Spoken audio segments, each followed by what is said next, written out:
हमारे लोक पहल के माननीय संयोजक प्रयाग विश्वविद्यालय से, इलाहाबाद विश्वविद्यालय से डॉक्टर बीके सिंह भाई साहब जुड़ गए हैं। आप राष्ट्रीय स्वयंसेवक संघ के राष्ट्रीय अधिकारी हैं।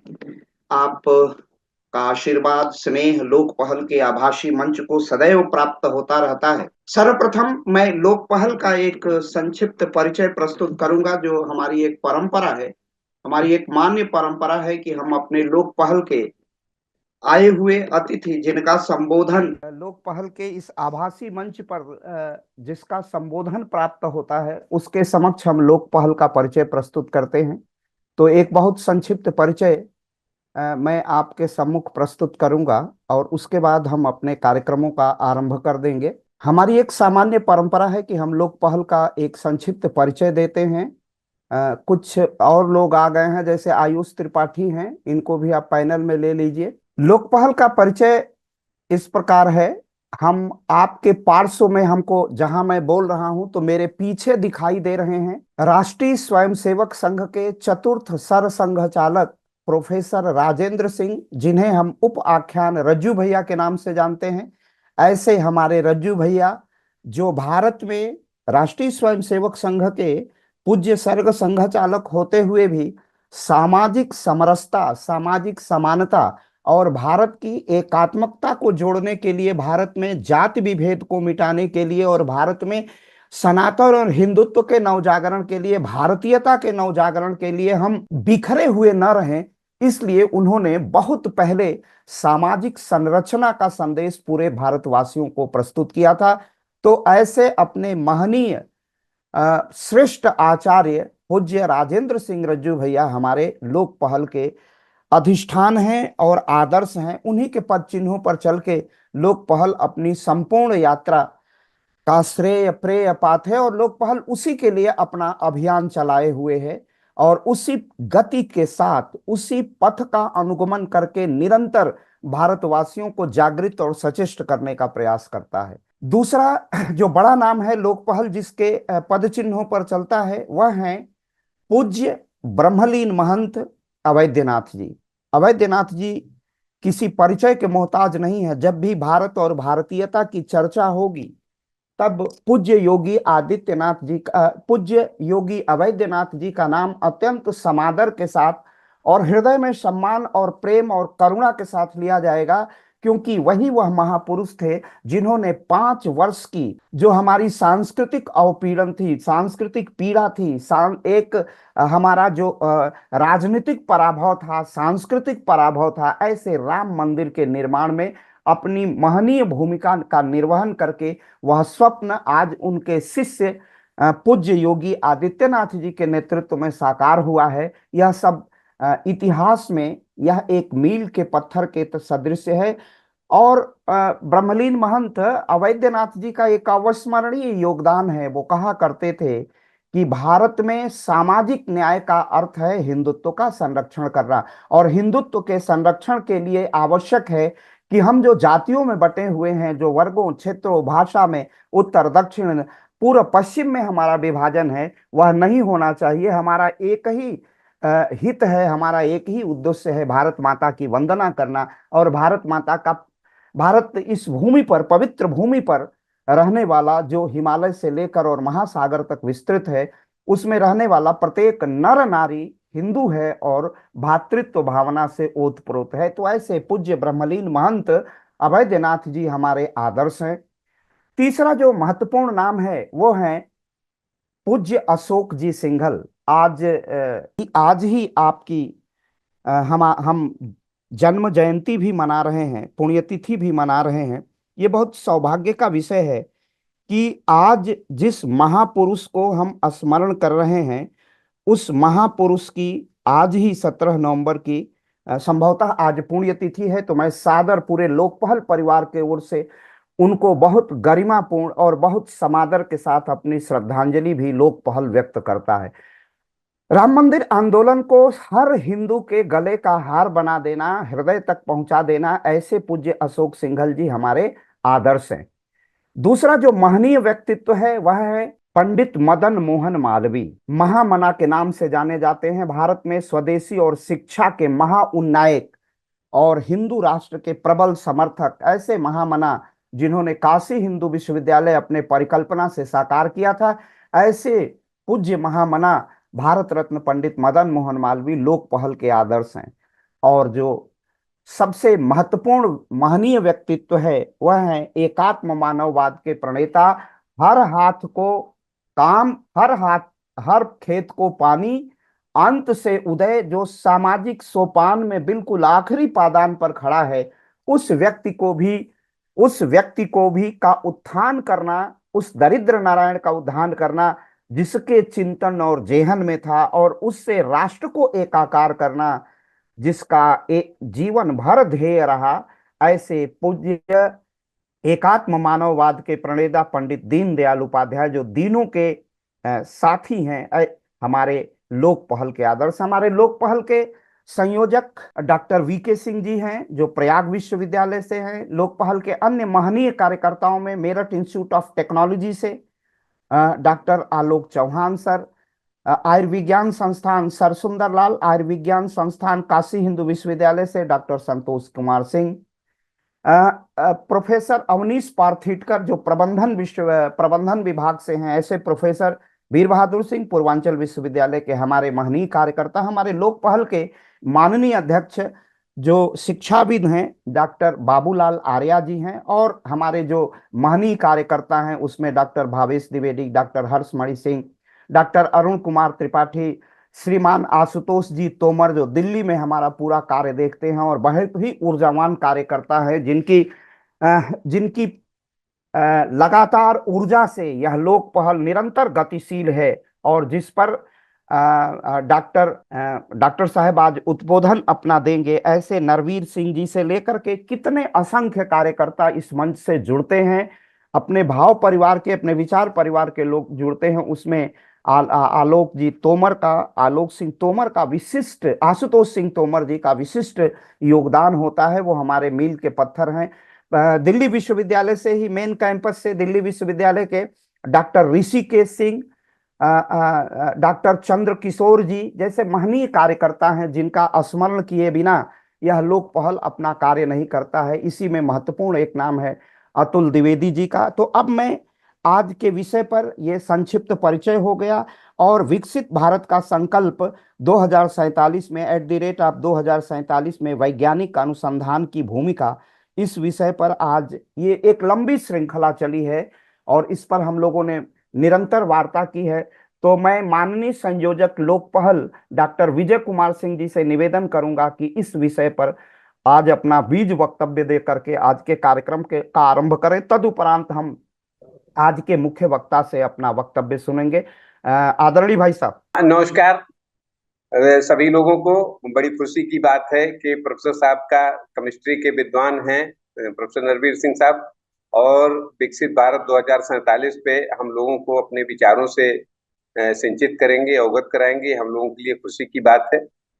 देखिए, हम लोग जो है विकसित भारत 2047 को लेके अपनी श्रृंखला आज की तारीख में चला रहे हैं। यह इतना महत्वपूर्ण कार्य है कि इसके लिए राष्ट्र निर्माताओं जैसी स्थिति आज विद्वानों के सामने आ गई है कि विकसित भारत तभी होगा जो विकसित मानसिकता से लोग काम करेंगे, और लोगों की मानसिकता में विकास प्रवाहित कराने के लिए या उनको विकसित बनाने के लिए ये है श्रृंखला बहुत ही महत्वपूर्ण साबित हो रही है। इस श्रृंखला को फलीभूत करने में, सफल बनाने में डॉक्टर अखिलेश जी का, भावेश जी का और हमारे आशुतोष तोमर जी का, सभी लोगों का जितना योगदान है, उस योगदान से लोक पहल कभी पूर्ण नहीं हो सकता, ऐसा कहने में हमको संकोच नहीं है। और हमारे इन विद्वानों की श्रृंखला को चलाने में इन लोगों के योगदान को हम लोग भुला नहीं सकते। आज जो हमारे सामने सबसे बड़ी परिस्थिति है वो ये है कि विद्वानों के पास ज्ञान है, सरकार के पास नीतियां हैं, समाज के उत्थान का दंभ भरने वाले लोगों के अंदर साहस है, लेकिन उसको जनमानस तक पहुंचाने के लिए कोई योजना किसी के पास नहीं। उसी योजना को लेकर के हम लोग काम कर रहे हैं।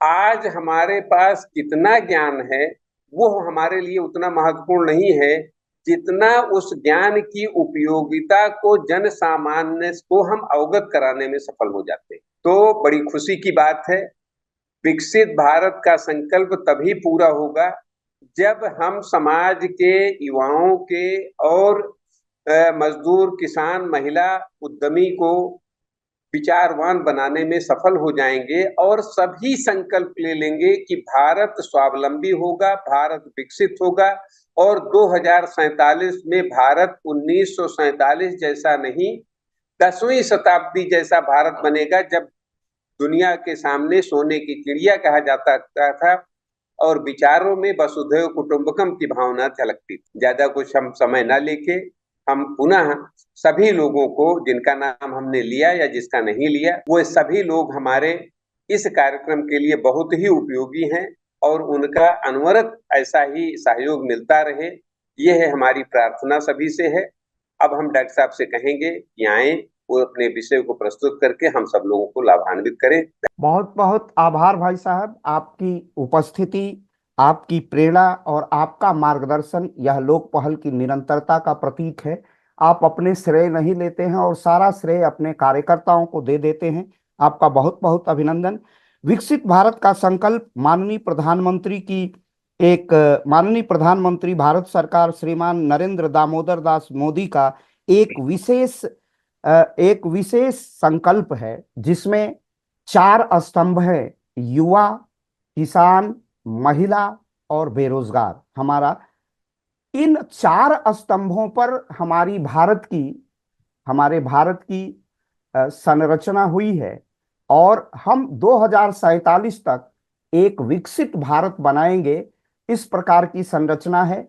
उसमें हम इकोनॉमी का क्या महत्व होगा, अपने देश की राजनीति की, धर्म नीति, अर्थनीति का किस प्रकार महत्व होगा, और विकसित भारत का संकल्प अगर हम 3 ट्रिलियन इकोनॉमी से आगे बढ़ रहे हैं और अब हम रिप्लेस करेंगे अपने ही जिसके हम लोग गुलाम थे, तो ऐसे हम विकसित भारत में विज्ञान की बहुत महत्वपूर्ण भूमिका होगी।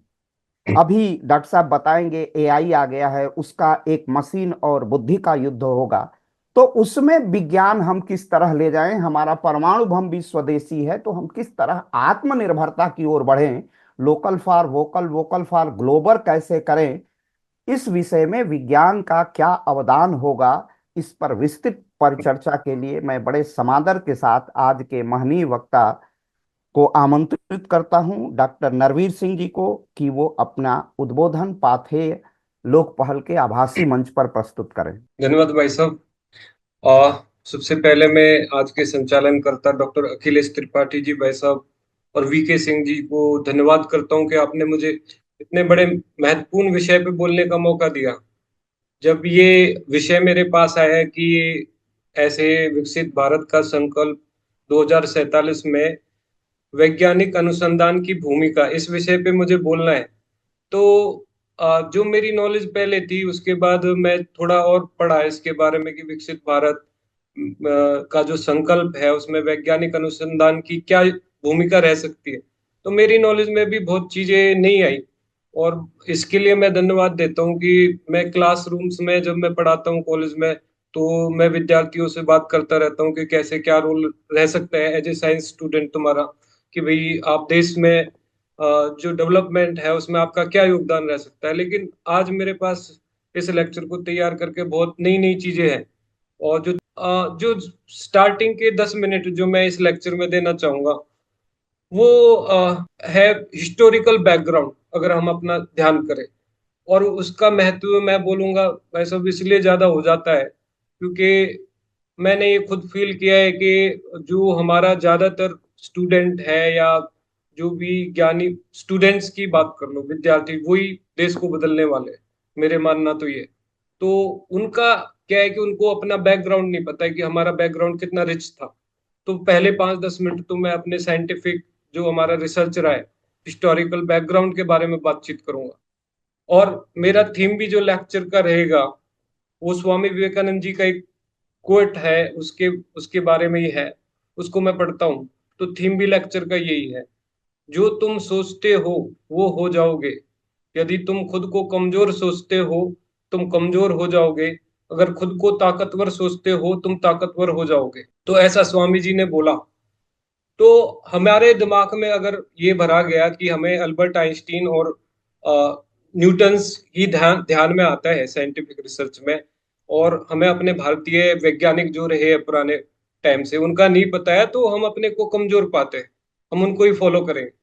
और क्या पता पीएचडी हो जाए हमारी, और एमएससी अच्छा हो जाए, रिसर्च में हम अच्छा करने लगे, तो भारत को छोड़ के चले भी जाएंगे बाहर, और वहां पे बाहर बाहर हम अपना रिसर्च करेंगे आगे जाके। तो ऐसा हिस्टोरिकल बैकग्राउंड के बारे में मैं बातचीत स्टार्ट करता हूं। तो हमारा जो भारतीय विज्ञान की जो परंपरा है, दुनिया की सबसे पुरानी वैज्ञानिक परंपराओं में से एक है। और 3000 वर्ष पूर्व, आज से 3000 वर्ष पूर्व में भारत में विज्ञान की शुरुआत हुई थी, ऐसा मान के, जिसमें हड़प्पा सिविलाइजेशन और मोहनजोदड़ो सिविलाइजेशन में, इन सिविलाइजेशन में ऐसा पाया गया है, वाटर कंजर्वेशन टेक्निक का इन्होंने इस्तेमाल किया, और ये वैज्ञानिक उपकरणों का भी इस्तेमाल करते थे।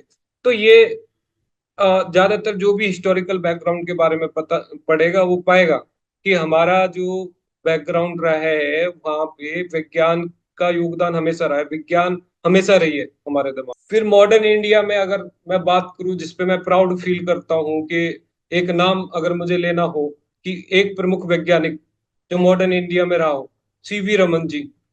और इतना प्राउड फील करते हैं उसको करके कि आज जो स्ट्रक्चर की बात करें हम किसी भी केमिकल कंपाउंड की, तो हम वेरियस स्पेक्ट्रोस्कोपी टेक्निक्स हमारे पास है, एनएमआर स्पेक्ट्रोस्कोपी है, इंफ्रारेड स्पेक्ट्रोस्कोपी है, और बहुत सारी स्पेक्ट्रोस्कोपी है।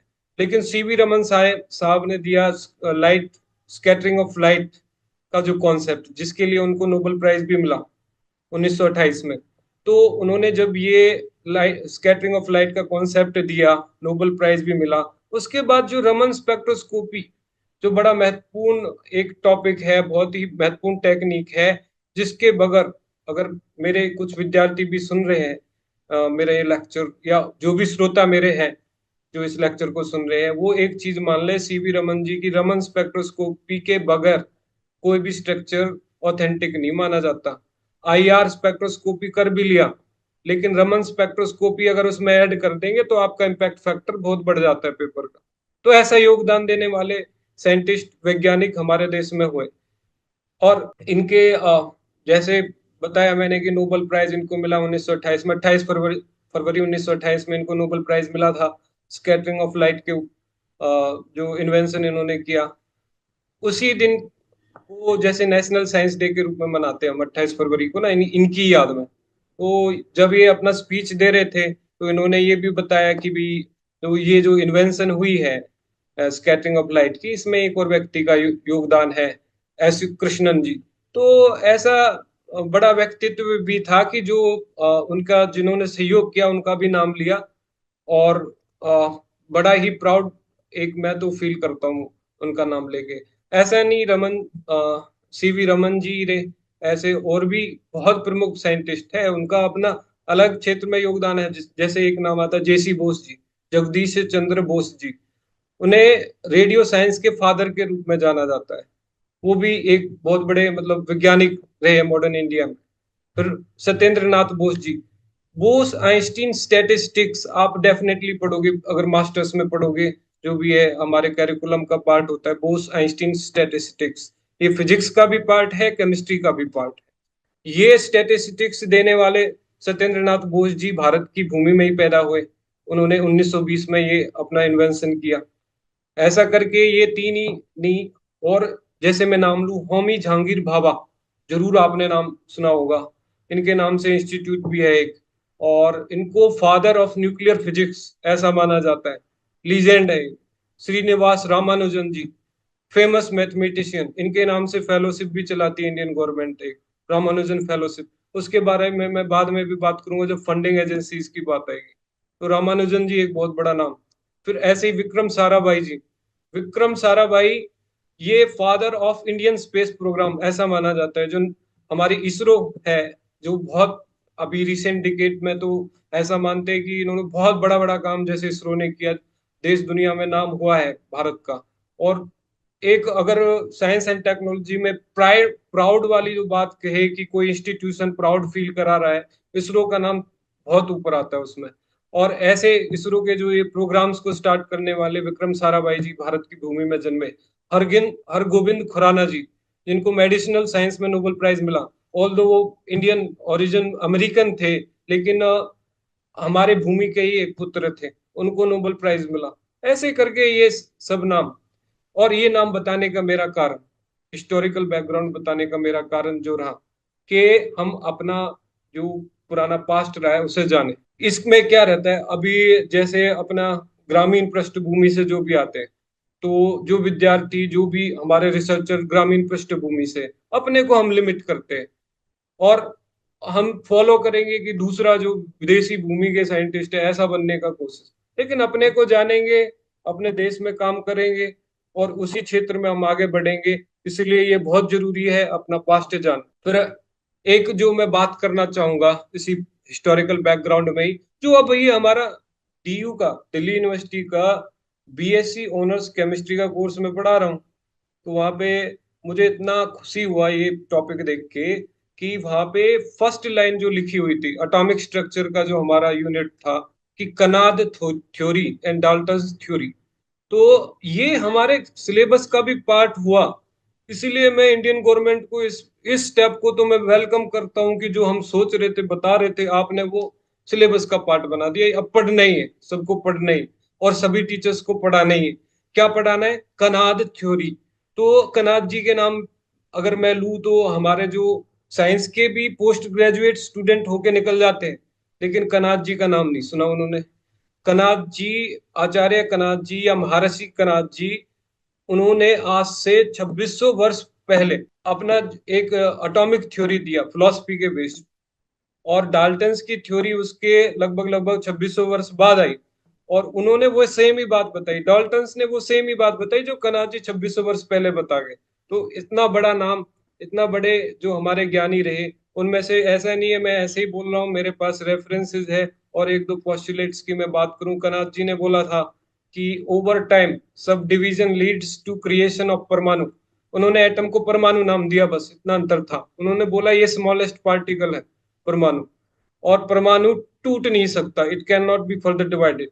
और यही बात डॉल्टन्स ने बोला कि जो मैटर है वो बना है स्मॉलेस्ट पार्टिकल कॉल्ड एटम्स, और एटम इज इनडिविजिबल, एटम को हम तोड़ नहीं सकते। तो वो परमाणु की जगह एटम बोलने से क्या थ्योरी तुम्हारी नहीं हो जाती है? नहीं। तो अब मैं ये श्रोताओं पे छोड़ता हूँ कि अगर एटॉमिक थ्योरी की बात करें तो पहली एटॉमिक थ्योरी कनाद ने दी या डाल्टन्स ने दी, ये श्रोताओं के ऊपर है। इसके बाद एक बहुत ही अच्छा स्टेप मैंने जो अपने दिल्ली विश्वविद्यालय में देखा कि कनाद जी के नाम पे एक भवन भी बनाया है, साइंस फैकल्टी की एक बिल्डिंग बनी है, नहीं उसको कनाद भवन नाम से उन्होंने नेम किया है। बहुत ही वेलकम स्टेप है। अब मैं अपने जो 5-10 मिनट की बात होगी हिस्टोरिकल बैकग्राउंड की, ये जो लास्ट के 1-2 साल में हमने जरूर, कोई भी अगर स्टूडेंट सुन रहा है मेरी बात तो जरूर सुना होगा विकसित भारत, विकसित भारत ऐसा नाम सुना होगा। तो इसके बैनर तले बहुत प्रोग्राम्स भी हुए कि विकसित भारत @ 2047 तक का लक्ष्य जो हमने लिया है। तो उनका छोटा सा एक डोमेन्स की मैं बात करता हूँ कि क्या डोमेन्स रहे उसके। जैसे मैं इंडियन गवर्नमेंट की ऑफिशियल वेबसाइट से मैंने वो डोमेन निकाले, तो ये 11 डोमेन है। उन 11 डोमेन का मैं एक एक करके नाम लेता हूं। और जो मेरा आज का विषय है कि साइंटिफिक रिसर्च का उन डोमेन्स को पूरा करने में क्या योगदान रहेगा, फिर उनकी बातचीत करेंगे। तो 11 डोमेन अगर मैं लिस्ट करूं तो पहला है इकोनॉमिक ग्रोथ। इकोनॉमिक ग्रोथ के बाद आता है सोशल प्रोग्रेस, थर्ड आता है इन्वायरमेंटल सस्टेनेबिलिटी, फोर्थ आता है गुड गवर्नेंस, पांचवा पॉइंट है एम्प्लॉयमेंट एंड स्किलिंग, छठा पॉइंट है inclusive human resource development and social justice, सातवां है मैन्युफैक्चरिंग एंड सर्विसेज, आठवां है अर्बन डेवलपमेंट, नौवां है एनर्जी सिक्योरिटी, दसवां है इंफ्रास्ट्रक्चर, 11वां है इनोवेशन रिसर्च एंड डेवलपमेंट। तो अखिलेश जी, जब मैं ये 11 पॉइंट को पढ़ा तो मैं बहुत ही सरप्राइज हुआ कि ये 11 पॉइंट में से 9 जो डोमेन्स है 11 में से 9 डोमेन सीधा सीधा साइंटिफिक रिसर्च पे डिपेंड कर रहे हैं। अगर हमारा साइंटिफिक रिसर्च का इन 9 के 9 पॉइंट्स में योगदान रहने वाला है, इनको बढ़ाने में योगदान रहने वाला है, साइंटिफिक रिसर्च का इंपॉर्टेंस इतना बड़ा है। तो इकोनॉमिक ग्रोथ की बात करें, अगर हमारा साइंटिफिक रिसर्च होगा, नई नई इनोवेशन होगी, तो हमारा इकोनॉमिक ग्रोथ में उसका योगदान नहीं रहेगा, क्या रहने वाला। और सोशल प्रोग्रेस, सोसाइटी को प्रोग्रेस करना है, सोसाइटी को आगे जाना है, तो उसमें साइंटिफिक रिसर्च का योगदान रहने वाला है या नहीं रहने वाला। इन्वायरमेंटल सस्टेनेबिलिटी तो बिल्कुल सीधा सीधा जुड़ा हुआ टॉपिक है। साइंटिफिक रिसर्च आज एक बहुत बड़ा क्षेत्र साइंटिस्टों का सीधा लगा हुआ है इन्वायरमेंटल सस्टेनेबिलिटी के ऊपर, ताकि जो ये इतना बड़ा इंडस्ट्रियलाइजेशन जो भारत में हो रहा है, उसमें हमारा इन्वायरमेंट सस्टेन रहे, वो बना रहे। तो इसके बाद जो गुड गवर्नेंस वाला जो फैक्टर है, इसको साइंटिफिक रिसर्च में मैं नहीं ले रहा हूँ। एम्प्लॉयमेंट एंड स्किलिंग सीधा सीधा रिलेटेड है। मैन्युफैक्चरिंग एंड सर्विसेज सीधा सीधा रिलेटेड है। अर्बन डेवलपमेंट सीधा रिलेशन है। एनर्जी सिक्योरिटी सीधा सीधा साइंटिफिक रिसर्च से रिलेशन है। इंफ्रास्ट्रक्चर सीधा रिलेशन है। इनोवेशन, रिसर्च एंड डेवलपमेंट सीधा साइंटिफिक रिसर्च से रिलेट करता है। तो इतना महत्वपूर्ण जो ये विषय साइंटिफिक रिसर्च का योगदान विकसित भारत में क्या रहने वाला, तो 9 के 9 डोमेन्स में इनका योगदान रहने वाला है।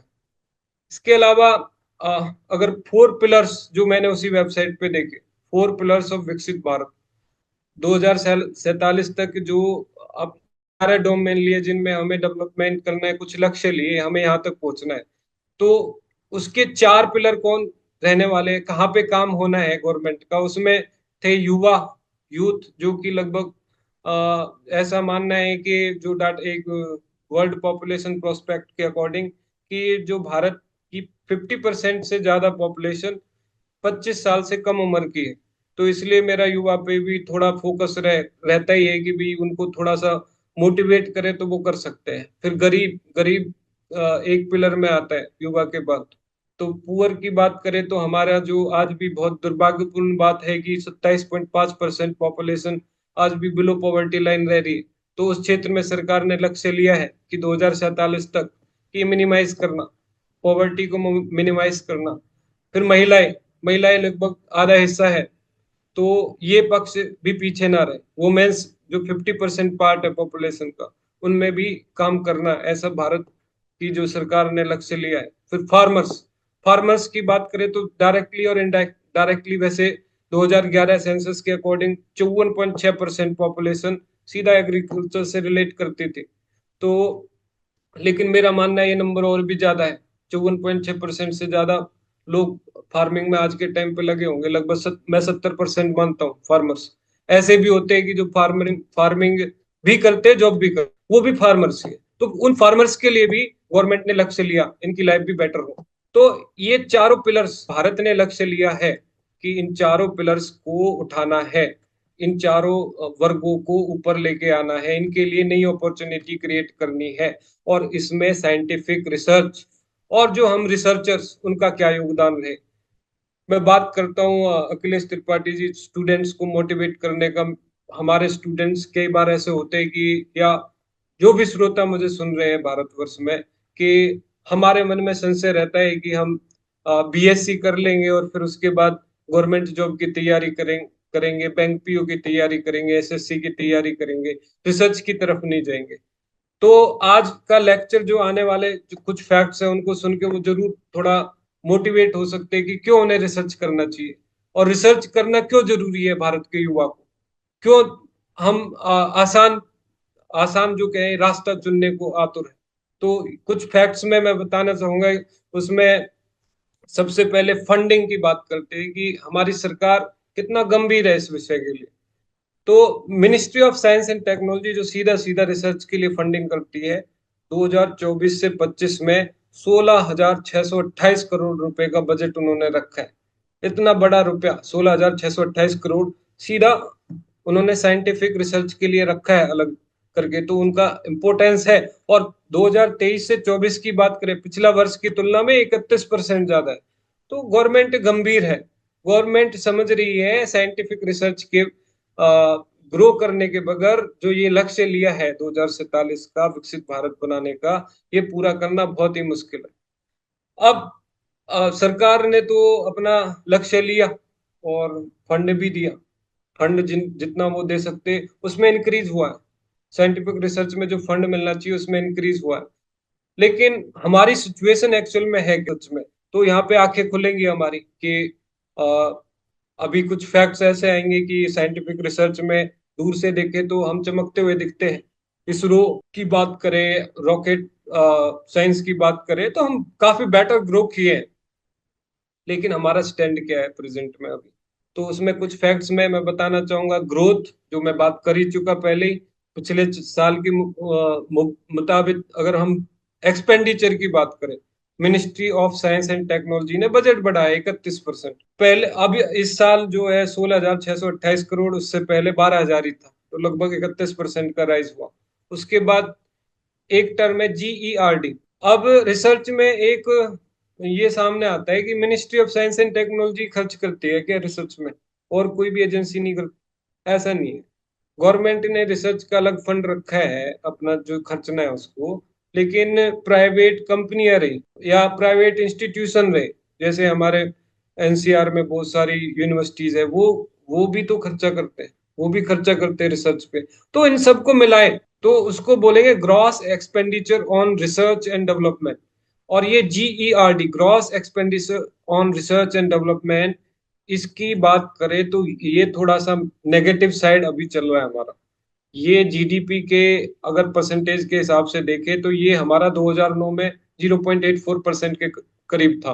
तो GDP के 0.84% हम खर्च कर रहे थे per year research and development पे, लेकिन ये 2021 तक आके घटा है, और ये लगातार घटा है, 0.64% हुआ। तो इसमें कारण क्या है जी? ये हमारा ministry of science and technology बढ़ा रही है बजट, गवर्नमेंट बढ़ा रही है बजट, खर्चा बढ़ा रही है, खर्च कर रही है, लेकिन प्राइवेट इंस्टीट्यूशन और जो स्टेट गवर्नमेंट्स है वो इस पे ध्यान नहीं दे रही है, जिस पे ध्यान देना चाहिए। तो अगर फंडिंग ही नहीं होगी तो फिर कुछ नहीं हो सकता। फंडिंग होना पहली प्रायोरिटी है, पैसा लगता है। उसके बाद अगर रिसर्चर्स की बात करें, लो नंबर ऑफ रिसर्चर्स, ये बहुत बड़ा अपना एक नेगेटिव साइड है साइंटिफिक रिसर्च के लिए इंडिया में। अभी आप चौंक जाएंगे अगर आपके मन ही मन अपने प्रश्न करना, अगर 10 लाख लोगों के बारे में मैं बात करूं कि 10 लाख लोगों में से कितने लोग रिसर्चर है किस कंट्री में, तो पहले भारत की बात करते हैं। भारत में 10 लाख लोगों में से आपको क्या लगता है कि कितने लोग रिसर्च में जाते होंगे? तो आप सरप्राइज हो जाएंगे ये नंबर जान के, बस 260 पीपल ही रिसर्च में इन्वॉल्व रहते हैं। तो ये बहुत कम नंबर है। और अदर कंट्रीज का मैं बताऊंगा तो सिचुएशन हम बहुत बहुत ज्यादा पीछे हैं इसमें, क्योंकि जर्मनी का अगर बात करें तो उनका 5,414 लोग रिसर्च में लगे होते हैं 10 लाख में से, और यहाँ पे हम बहुत लैग कर रहे हैं। तो अब इसी पॉइंट को मैं फर्दर लेता हूँ कि ये लैकिंग बता दी, ये अपना नेगेटिव साइड बता दिया। इसमें क्या सरकार को पता नहीं है कि हमारे जो देश में ये प्रॉब्लम है? वो प्लानिंग करने वाले ऊपर बैठे हुए, सब बैठे हुए, लेकिन ये परसिस्ट क्यों है प्रॉब्लम? ये परसिस्टेंस का देखें तो इसमें बहुत चीजें आती है। एक तो देखो, UGC ने भी एक जो है स्कीम चलाई कि हर एक इंस्टीट्यूशन को बोला है कि आप 20% PhD के सीट्स बढ़ाइए, ज्यादा से ज्यादा स्टूडेंट्स को लीजिए, UGC ने बोला है। लेकिन वो इम्प्लीमेंट कर पा रही है कि यूनिवर्सिटी ग्राउंड पे? तो जो हमारे जो अधिकारी है, VC है यूनिवर्सिटी को, उनको इन चीजों पे ध्यान देना चाहिए कि अपना जो पॉलिसी ऊपर से आई वो लागू हो रही है क्या ग्राउंड पे? ये बहुत बड़ा प्रश्न है। और एक सेल्फ मोटिवेशन से भी एक आसान रास्ता न चुन के हमारे स्टूडेंट्स को भी चाहिए कि वो रिसर्च फील्ड में जाए। अपॉर्चुनिटीज की कमी नहीं है, अपॉर्चुनिटीज आप देखोगे केमिस्ट्री में, फिजिक्स में, साइंस का कोई भी सब्जेक्ट में भर भर के। तो नंबर ऑफ रिसर्चर्स बढ़ेंगे तो फायदा होने वाला है, इस डाटा में भी होने वाला है। और एक डाटा मेरे पास है Akhilesh ji, regarding this budget, जो 16,628 करोड़ रुपए गवर्नमेंट ने रखे हैं, उसमें कौन से फील्ड में कितना खर्च हो रहा है। साइंस की भी वेरियस फील्ड्स है, जैसे हेल्थ सेक्टर की बात करें सबसे ज्यादा हेल्थ सेक्टर में खर्चा जो है ministry of science and technology का होता है 19%, फिर डिफेंस में 17%। ऐसा करके एक जो नंबर आता है इन्वायरमेंट का सबसे नीचे 0.4%। और मैं इस नंबर को इंक्रीज होता देखना चाहता हूँ, क्योंकि अगर सोशल लाइफ ऐसी हो जानी है अगर हमने इस चीज पे ध्यान नहीं दिया। भाई टोटल बजट को हम नहीं बढ़ा, हमारा भी कुछ लिमिटेशंस है, गवर्नमेंट का भी कुछ लिमिटेशंस है कि कहाँ पे कितना खर्चा करना है। वो बढ़ा रहे हैं लेकिन एकदम हम उनको बराबरी नहीं कर सकते। यूएसए जर्मनी के जितना बजट हमारा नहीं हो सकता, हमारे अलग खर्चे हैं। लेकिन जो बजट हमारा है उसमें थोड़ा मैनेजमेंट हो सकता है। ये इन्वायरमेंट सेक्टर में जो ये 0.4% ही खर्चा हो रहा है, ये बढ़ना बहुत जरूरी है। अभी अभी दिल्ली में बैठे हैं हम, दिल्ली में अभी इतना बुरा सिचुएशन है। अगर मेरे श्रोता भी कुछ सुन रहे होंगे तो ध्यान में होगा कि पॉल्यूशन का प्रॉब्लम बहुत ज्यादा है। तो उस सेक्टर में कुछ काम हो रहा है क्या? गवर्नमेंट तो कर रही है। गवर्नमेंट का एक स्कीम मैं इसी लेक्चर में आगे बताने वाला हूँ कि गवर्नमेंट ने इलेक्ट्रिक व्हीकल्स के लिए अलग से एक बजट तय कर रखा है, अलग से सर जो खर्चा होना है पैसा वो अलग से रख रखा है। लेकिन अ, हमें भी इस सेक्टर में बढ़ चढ़ के भाग लेना है। इन्वायरमेंट के सेक्टर में रिसर्च में आगे जाना, प्रपोजल लिखना, पीएचडी करना इन्वायरमेंट सेक्टर में, ये भी एक जरूरी विषय है। फिर पब्लिकेशंस की बात करें तो ये दो चार फैक्ट्स ऐसे है जो नेगेटिव साइड्स में इंडिया के। पब्लिकेशन की बात करें तो वर्ल्ड में अगर 100 पब्लिकेशन हो रहे हैं तो उनमें इंडिया का अगर कंट्रीब्यूशन देखे तो लगभग 4-5% ही पब्लिकेशन इंडिया इंडिया के हो रहे हैं उनमें 100 में से। और चाइना इसमें टॉप कर रहा है लगभग 22-23%। चाइना का जो पब्लिकेशन है, नंबर ऑफ पब्लिकेशन वो ज्यादा है इंडिया से, लगभग लगभग 4-5 गुना ज्यादा है। और फिर यूएसए का नंबर आता है। लेकिन इस वाले डाटा को मैं इतना गंभीर नहीं मानता, क्योंकि नंबर ऑफ साइंटिफिक पब्लिकेशन से बहुत ज्यादा कुछ भला नहीं होने वाला है, बहुत ज्यादा नहीं। लेकिन क्वालिटी जरूर बढ़ना चाहिए। जो साइंटिफिक पब्लिकेशंस हो रहे हैं, जो रिसर्च हम कर रहे हैं, उनका क्वालिटी बढ़े। इसके अलावा जो एक और नेगेटिव साइड है, लो पेटेंट्स। पेटेंट्स मतलब एक तरह से ऐसा होता है, जो श्रोता अगर नहीं जानते तो मान लो मैंने कोई नई चीज बनाई है तो उसका मुझे एक तरह से अधिकार मिलेगा कि उसको मैं ही यूज कर सकता हूँ, कोई और नहीं। अगर किसी और को यूज करना तो पैसे देगा मुझे। तो ऐसा पेटेंट मतलब बिल्कुल नई खोज, ऐसा अलग से ही नई खोज होती है। तो ये पेटेंट के मामले में हम बहुत पीछे हैं।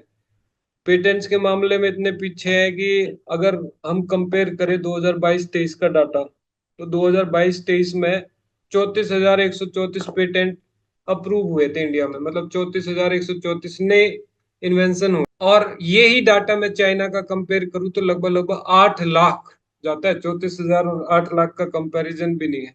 फिर यूएसए का 3 लाख जाता है ये डाटा।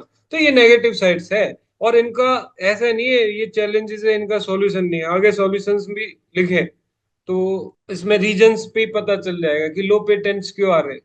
हमारे यहाँ पे स्टाफ कम है। अगर हम स्टाफ, टोटल स्टाफ की बात करें, पेटेंट जो एग्जामिनर्स है जो पेटेंट अप्रूव करेंगे, हमारे पास 597 लोग हैं जो वर्क कर रहे हैं, पेटेंट एग्जामिनर्स जो है। और यही नंबर यूएसए का है 8,234, और जापान का है 1,662। तो हमारे कहाँ पे 597। तो इस पे इम्प्रूव हो सकता है। फिर वेटिंग टाइम बढ़ जाता है, अगर स्टाफ कम है तो वेट करना पड़ेगा आपको अप्रूवल के लिए पेटेंट के। तो ये सब डिस्कशन के बाद कुछ जो चैलेंजेस मैं लिस्ट करता हूँ उनमें कुछ आ ही गए पहले ही। तो जीईआरडी गिरा है जो हमारा gross expenditure in research and development, उसमें सबसे बड़ा रोल है प्राइवेट सेक्टर और स्टेट गवर्नमेंट का इन्वेस्टमेंट ना होना। तो प्राइवेट सेक्टर को भी आगे आना पड़ेगा, रिसर्च एंड डेवलपमेंट में खर्चा करना पड़ेगा।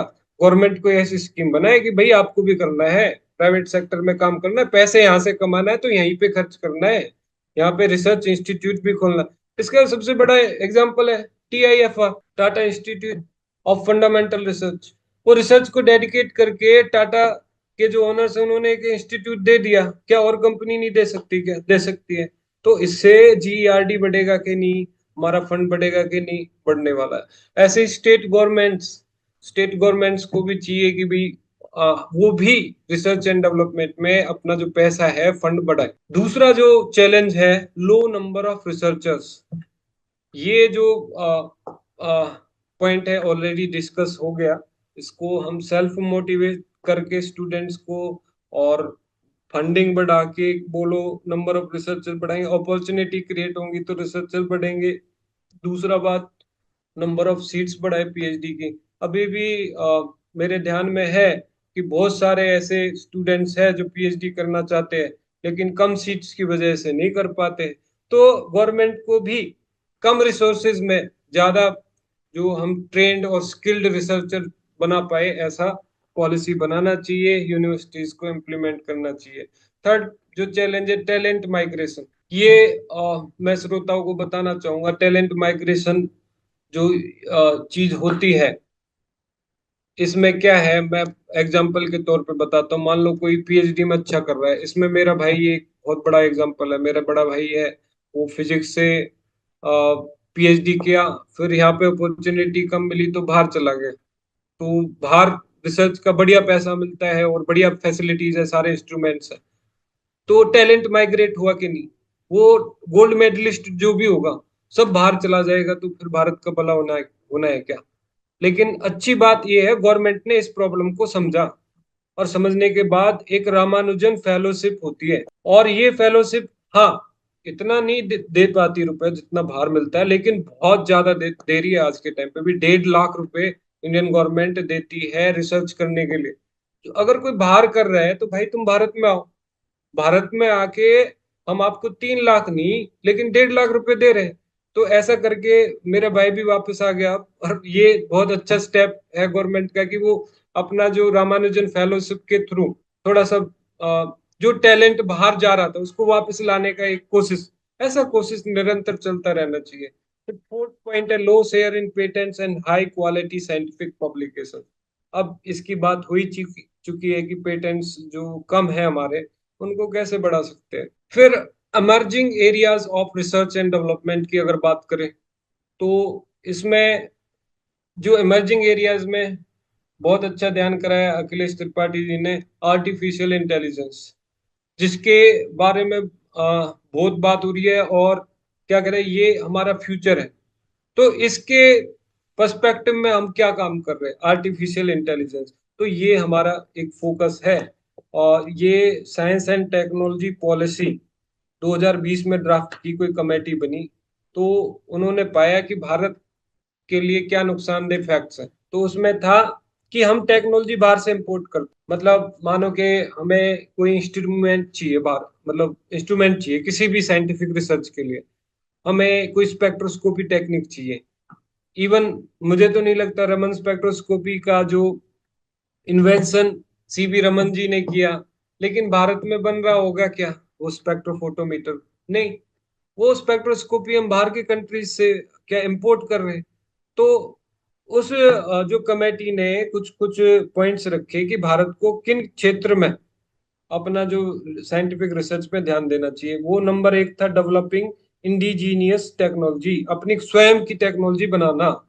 अगर कोई भी हमें टेक्नोलॉजी चाहिए, हमारी रहेगी, वो हम बनाएंगे। और वो कॉन्सेप्ट मेक इन इंडिया वाला जो चला था, तो वो मोदी जी ने जो बोला था, वो इंडिजीनियस रहेगा हमारा सब कुछ, ऐसा फोकस। उसके अलावा साइबर सिक्योरिटी पे फोकस, आर्टिफिशियल इंटेलिजेंस पे फोकस, और एनर्जी सेक्टर पे फोकस। ये 4-5 ऐसे पॉइंट है जिन पे हमारा फोकस रिसर्च एंड डेवलपमेंट पे होना चाहिए। इसके अलावा सरकार बहुत अच्छा कर रही है अभी। ANRF, अनुसंधान नेशनल रिसर्च फाउंडेशन, उसकी स्थापना हुई है। तो जो मेरे अध्यापक गण कॉलेज में या यूनिवर्सिटीज में पढ़ाते हैं उनको मैं नाम लेना चाहूंगा, कुछ ग्रांट्स जो वो अप्लाई कर सकते हैं। उनमें इंक्लूसिविटी रिसर्च ग्रांट है जो 60 लाख रुपए देती है 2 साल के लिए। 60 लाख रुपए आप यूटिलाइज कर सकते हो रिसर्च करने के लिए। फिर इंटरनेशनल ट्रैवल सपोर्ट देती है यही जो संस्था ANRF। ये अगर मान लो आप सेमिनार या कॉन्फ्रेंस अटेंड करने जाते हो बाहर, तो आपका खर्चा 1 लाख का हो रहा है, तो ये ANRF आपको वो पैसा देगी बाहर जाके, ताकि आप कोलाबोरेशन कर सको, रिसर्च कर सको।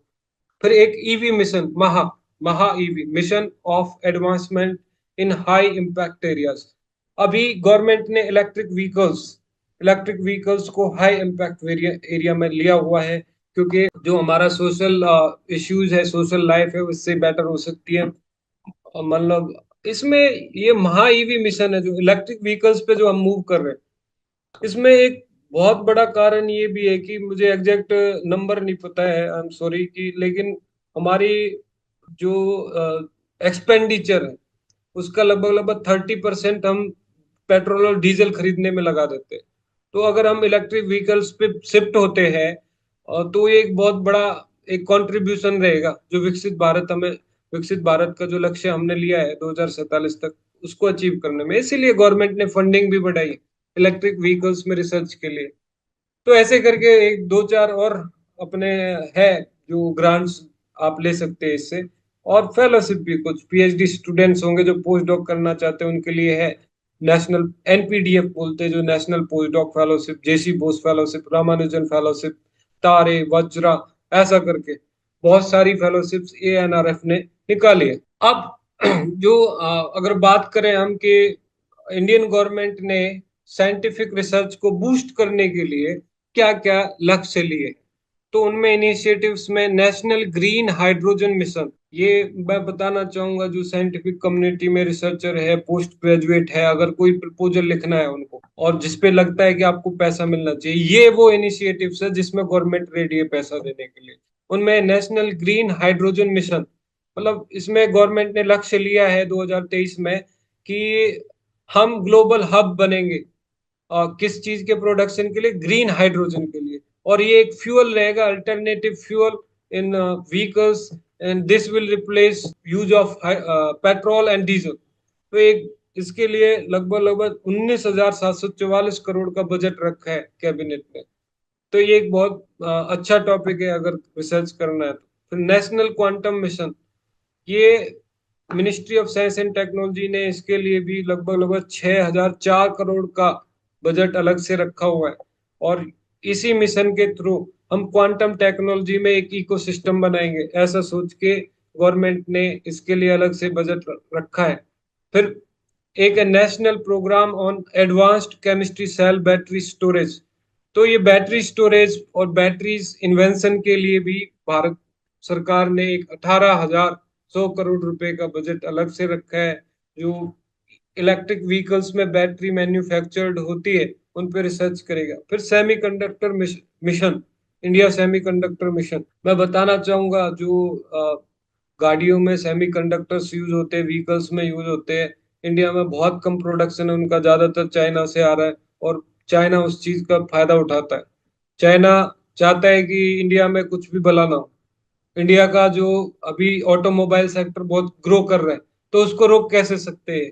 ये छोटी छोटी चीजें जो हम उनसे इंपोर्ट करते हैं उसका वो प्रोडक्शन रोक देते और इंडिया इंडिया को वो सप्लाई नहीं करेंगे, तो हमारा ऑटोमोबाइल सेक्टर भी क्या है, वो जहाँ पे हम अच्छा कर रहे हैं वो चीज भी रुक रही है। इसको ध्यान में रखते हुए इंडिया ने सेमीकंडक्टर मिशन ऐसे लिया कि हम अपने व्हीकल्स के लिए सेमीकंडक्टर खुद इंडिया में बनाएंगे, और उसके लिए हमारा यूथ है वो ही ये इन्वेंशन करेगा। उसके लिए 76,000 करोड़ रुपए का बजट पास किया। ऐसा करके गवर्नमेंट कर रही है। एआई इंडिया एआई मिशन के लिए भी 10,300 करोड़ रुपए रखे हैं। आर्टिफिशियल इंटेलिजेंस में भी हम आगे जाए, ऐसा करके बजट रखे गए हैं। गवर्नमेंट बहुत सीरियसली काम कर रही है। बस हमें अपना जो है यूथ को और हमें अपना जो ड्यूटीज है उनको अच्छा से अगर करे तो वो हो जाएगा उसमें। और ऐसा नहीं है रिजल्ट भी मिले। अब नेगेटिव साइड ही बता दी, अब पॉजिटिव साइड एक इंडियन गवर्नमेंट की बताई है कि इंडियन गवर्नमेंट ने क्या स्टेप्स लिए चीजों को बेटर करने के लिए। और हम हमको ऐसा भी नहीं सोचना चाहिए कि हम इतने पीछे, हमने कुछ नहीं किया। हमने बहुत डेवलप किया है। जब 1947 में जब हमें लूट के छोड़ के गए थे अंग्रेज, 1947 में हमारी सिचुएशन बहुत खराब थी। हमने डेवलपमेंट बहुत किया, ऐसा नहीं कि कुछ नहीं हुआ। उनमें से कुछ ब्रेक थ्रूज है। पोखरण न्यूक्लियर टेस्ट 1998 में हमने पूरी दुनिया को दिखा दिया था कि एटॉमिक बॉम्ब बना के, और यूएसए ने बोला भी था कि तुमने अगर एटॉमिक बॉम्ब का टेस्ट किया इंडिया ने तो हम उस पर पाबंदी लगा देंगे। बहुत एक फाइनेंशियली हर तरह से काट दिया था इंडिया को। लेकिन फिर भी अटल बिहारी वाजपेयी जी की दूरदर्शिता थी कि हमने एटॉमिक बॉम्ब का परीक्षण किया। और उस दिन 11 मई 1998 में ये हुआ, इसलिए 11 मई को नेशनल टेक्नोलॉजी डे के नाम पे हम मनाते हैं। तो चंद्रयान मिशन इसरो ने किया, ये भी बहुत प्राउड फील करने वाला है। और एक जो बहुत बड़ा ब्रेक थ्रू हुआ, जिसको मैं बोलता हूँ कि कैसे वेल प्लान इंडिया कुछ भी कर सकता है अगर ये काम किया। तो पोलियो फ्री इंडिया हुआ। पोलियो फ्री हुआ 27 मार्च 2014 को। WHO ने बोला कि अब इंडिया में एक भी केस इस साल पोलियो का नहीं आया, इसलिए हमें सर्टिफिकेट मिला है WHO से कि we are polio free nation. इतने केसेस पोलियो के आते थे इंडिया में, लेकिन हमने ठाना कि पोलियो फ्री रहना है, पोलियो फ्री करना है इंडिया को, और वो करके भी दिखाया। कैसे हुआ ये? पूरा प्लान करके। हमें याद है हम छोटे छोटे बच्चे थे तब, तो तब भी ध्यान है कि 2 बूंद जिंदगी की, ऐसे करके इतना बड़ा बड़ा क्या एडवर्टाइजमेंट चलता था। और घर घर पे पहुंच के पोलियो बूंद पिलाई जाती थी। तो इंडिया चाहे तो कुछ भी कर सकता है। अभी डिटेल में नहीं जाऊंगा। मॉम था मार्स ऑर्बिटर मिशन, ये भी इसरो का ही मंगलयान के नाम से भी जानते हैं। ये भी बहुत प्राउड करने वाला है। फिर 16 जनवरी 2016 को startup India program Narendra Modi ji ने स्टार्ट किया। और ये स्टार्टअप, जिसके बारे में पहले लोग हंसते थे कि ये क्या, ऐसा कुछ होने वाला है नहीं, और आज की डेट में देखते हैं कि हम हमारे छोटे छोटे घरों से स्टार्टअप के माध्यम से बहुत बड़े बड़े क्या है बिजनेसमैन बन गए। बहुत बड़े बड़े करोड़पति हमारे हम जैसे लोगों के बीच से ही स्टार्टअप इंडिया के नाम से बने। फिर इसरो का गगनयान प्रोग्राम, कोविड-19 वैक्सीन रिसर्च, उस टाइम ये हम सब लोगों के अभी 2-3 साल की पुरानी ही बात है, 2020-21 की बात है कोविड-19 की। हम सब ने देखा कि दुनिया में क्या। हाँ, मैं ये बात एक्सेप्ट करता हूँ कि सेकंड वेव में डेथ, लेकिन इतना भी है कि हमारे यहाँ पे पैरासीटामोल दवाई या जो दवाई है उसकी कमी नहीं हो। और ऐसी बहुत सारी कंट्रीज है जो ये त्राहिमाम कर रही थी कि हम हमें जो पेशेंट थे कोविड-19 को उनको देने के लिए पैरासीटामोल भी नहीं थी।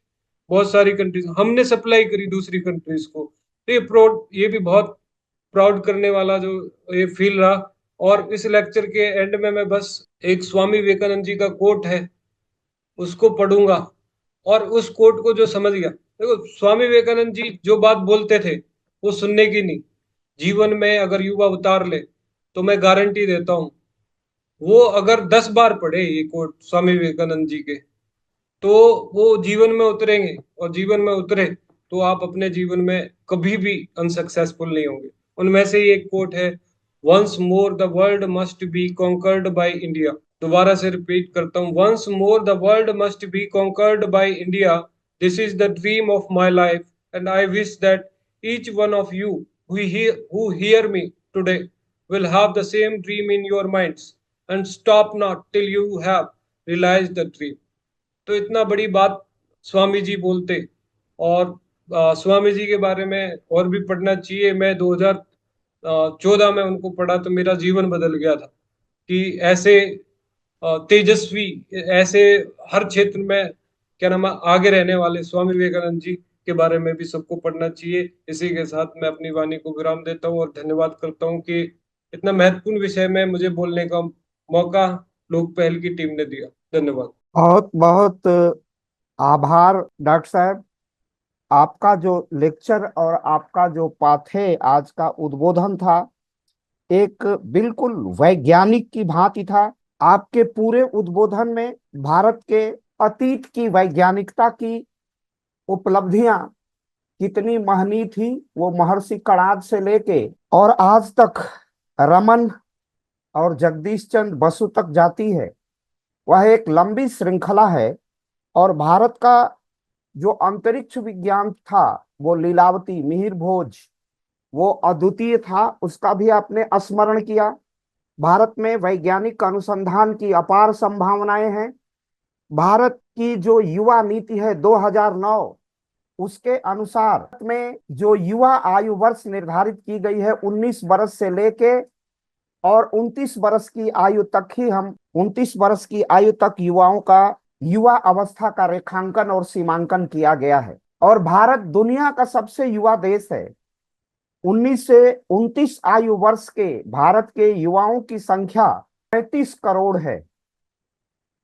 आवश्यकता भारत की युवा ऊर्जा को 37 करोड़ स्टार्टअप्स में बदलने की है। विश्व का तीसरे नंबर का स्टार्टअप इकोसिस्टम भारत में उपलब्ध है। भारत में सरकारी नौकरियों की संख्या मात्र 8 करोड़ है। भारत में प्रत्येक महीने 9 लाख युवा रोजगार के लिए बाजार में खड़ा हो जाता है। 1 अरब 40 करोड़ की आबादी को सरकारी नौकरियां उपलब्ध कराना किसी भी सरकार के सामर्थ्य के बस की बात नहीं है। अतः हम भारत के युवा को उद्यमी, इंटरप्रेन्योरशिप, स्किल और स्टार्टअप की तरफ कैसे मोड़ सकें, उसमें विज्ञान का अभूतपूर्व योगदान है। आपने यह भी स्मरण किया कि भारत में जब कोविड-19 की बीमारी आई थी तो दूसरी लहर वेव थोड़ी तेज थी, लेकिन भारत ने किस प्रकार उस मुश्किल पर विजय प्राप्त की।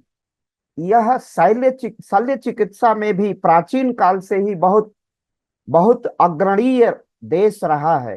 तो भारत अपने विज्ञान पर गर्व करता है। आपने अटल बिहारी वाजपेयी के परमाणु परीक्षण की भी परिचर्चा की, जिसे विज्ञान दिवस के रूप में मनाया जाता है।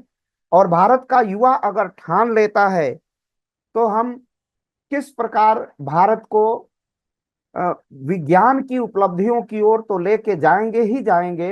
भारत की आर्थिक प्रगति का रास्ता भी इस वैज्ञानिक तकनीक के माध्यम से संभव हुआ है, होगा और भविष्य में भी और संभावनाओं से भरा हुआ भारत रहेगा। आज इस आभासी मंच पर हम लोग उपस्थित हैं, यह विज्ञान की ही देन है कि डॉक्टर नरवीर सिंह जी दिल्ली में बैठ करके उद्बोधन दे रहे हैं और लगभग हमारी पहुंच प्रत्येक रविवार 2 लाख तक की होती है, श्रोताओं तक 2 लाख के बीच आपकी आवाज जा रही है। तो ये हम जो इतनी बड़ी संख्या में जा रहे हैं उसका भी माध्यम विज्ञान है। और विज्ञान जब तकनीकी रूप से विज्ञान का जब तकनीकी प्रयोग हो जाता है तो वह टेक्नोलॉजी या प्रौद्योगिकी हो जाता है। तो विज्ञान और प्रौद्योगिकी, आपने इशारे में एआई की भी चर्चा की। एआई आर्टिफिशियल इंटेलिजेंस है। भारत में लगभग इस समय 24-25 फ्री के ऐप एआई के हैं। एआई पर भारत के माननीय प्रधानमंत्री और भारत के जितने जिम्मेदार लोग हैं और आपका जो वैज्ञानिक वर्ग है, युवा वैज्ञानिकों का समूह है, उस पर भी सावधान कर रहा है। ये बड़ी चुनौती भी है और बहुत मुश्किल भी नहीं है, क्योंकि उसके पास जो डेटा होगा वह कहीं से लिया ही गया होगा, उसके पास अनुभव नहीं है उसके बाद अंतर मन का ज्ञान नहीं है। तो ये जो मशीन और मनुष्य का युद्ध है, उस पर एआई से हम नियंत्रित ना हो, हम एआई को नियंत्रित करें, अर्थात एआई की जितनी उपयोगिता है उसका उपयोग करें और अवशेष अपने जीवन में उसको प्रभावी और हावी न होने दें। ये हमारे भारत के वैज्ञानिक और डॉक्टर नरवीर सिंह जैसे युवा वैज्ञानिक इस पर चिंता करेंगे, उसको देखेंगे और भारत के युवाओं का, भारत की सरकार को भी वह सावधान करेंगे, निर्देशित करेंगे। और जो भी उसके विषय में तकनीकी दक्षता की आवश्यकता होगी, आप सब मिलके वैज्ञानिक बंधु भगिनी हम सबको अभिसिंचित करेंगे, उस विषय में हमारा कॉग्निजेंस बढ़ाएंगे, संज्ञान बढ़ाएंगे और हम उस मुश्किल से भी हम निजात पा लेंगे। आज के पाठ्य के लिए आपका बहुत बहुत अभिनंदन, बहुत बहुत स्वागत। यह चूंकि एक छोटा आभासी मंच होता है और इसका मूल उद्देश्य होता है, अभी YouTube पर भी ये जाएगा, विभिन्न माध्यमों से इसका प्रसारण होता है और हम लोगों की पहुंच लगभग 2.5 से 3 लाख प्रत्येक सप्ताह होती है। आपकी आवाज, आपकी वाणी और भारत में विज्ञान 2047 तक विकसित भारत की संकल्पना में किस प्रकार अपना महत्वपूर्ण योगदान दे सकता है, इस विषय पर जो आपने अपनी बात रखी है, युवा इससे लाभान्वित होगा, भारत के श्रोता इससे लाभान्वित होंगे और उनको भविष्य के प्रति एक मार्गदर्शक सूत्र भी मिलेगा मुझे पूरी प्रत्याशा है कि आज का यह पाठे हमारे हजारों श्रोताओं को अभिसिंचित करेगा। यह मंच उत्तर प्रदेश के माननीय मुख्यमंत्री पूज्य योगी आदित्यनाथ जी के विचारों के प्रचार प्रसार और उसके जागरण के लिए है। निस्वार्थ भाव से राष्ट्रीय स्वयंसेवक संघ का कार्यकर्ता पूज्य योगी आदित्यनाथ जी के सामाजिक, आर्थिक, वैज्ञानिक नीतियों के प्रचार प्रसार में लगे हैं और उसी याज्ञिक अनुष्ठान में, राष्ट्र के इस अनुष्ठान में आज डॉक्टर नरवीर सिंह जी की भी एक बौद्धिक आहुति पड़ी है विज्ञान की दृष्टि पर। इससे लोग निश्चित रूप से लाभान्वित होंगे। डॉक्टर साहब, आपका बहुत बहुत अभिनंदन। हमारे जितने श्रोता आज प्रत्यक्ष रूप से जुड़ के सुन रहे थे, दीपक पाठक जी, गोविंद एन कन्नौजिया स्वरूप नगर से, प्रियंका जी, और हमारे जितने पैनल में जिनको हम लोग शामिल किए थे, डॉक्टर अनिल सिंह, चंद्र प्रकाश मणिक जी, दीपिका बोरा जी, मनरूप जी, नागभूषण जी, नीतीश कुमार जी, मेरे बहुत ही परम शिष्य प्रभाकर जी, रिया जी और शिवांशु राय जी, और मेरे बहुत ही प्रिय शोध छात्र सनी कुमार, जो प्रयाग विश्वविद्यालय में दिल्ली में इनकी स्नातक और परा स्नातक इनका दिल्ली विश्वविद्यालय से है और प्रयाग विश्वविद्यालय से मेरे ही निर्देशन में ये शोध कार्य कर रहे हैं। इन सभी लोगों का बहुत बहुत स्वागत, बहुत बहुत अभिनंदन।